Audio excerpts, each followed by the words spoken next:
বোনদেরকে বলছি সকলে তো আমার মায়ের বোন বা জাল মা না শাশুড়ি আসছেন এখানে সবাই আমলিক এখানে আমি জানি। আমি কিন্তু আমার জন্মগতভাবে আমি বিএনপি ছিলাম, বুঝছেন। আমি মাহবুব কমিশন আমলে বিএনপি কমিশনার মেম্বার ছিলাম 3 বার।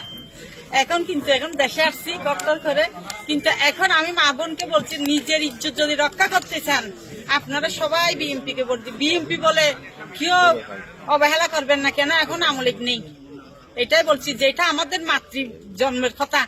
মা বোনরা বলছে যে আমলিককে ভোট দিও, বিএনপি কে দিও না, কিন্তু এখন আমরা আমরা আছি এখন বিএনপির হাতে, আমাদের আমলিক নাই। তোমরা সবাই নিজের ইজ্জত যদি বাঁচাতে চাও, নিজের একটা মেয়ে যদি বড় হয় মা বাবার বয় থাকে, কিন্তু এখন বয় নেই আর।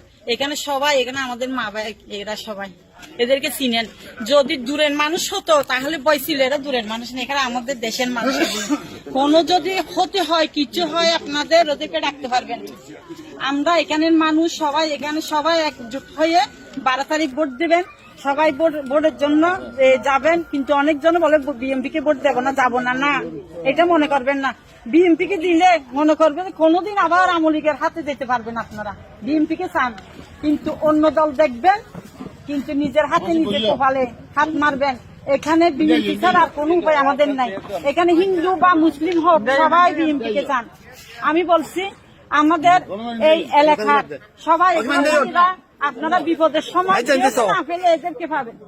এরা এখানে কাছের লোক, এরা দূরের নাই, কেউ হারিয়ে যেতে পারবেন এখান থেকে আমাদের হাত থেকে, কেন এগুলো আমাদের দেশের লোক। তাই আমি বলছি মা বোনকে, এখানে মহিলা হইয়ে বা পুরুষ হইয়ে ওই বিএনপি কে দেবো না এই কথা আর বলিয়েন না। কেন আমরা এখন একটাই দল, বাংলাদেশে একটাই দল আছে, ওইটাই কোনো দল না, এটা নিজেরাই দল করছে, যে এটাকে কেউ সমর্থন দেবে না ওই দলকে।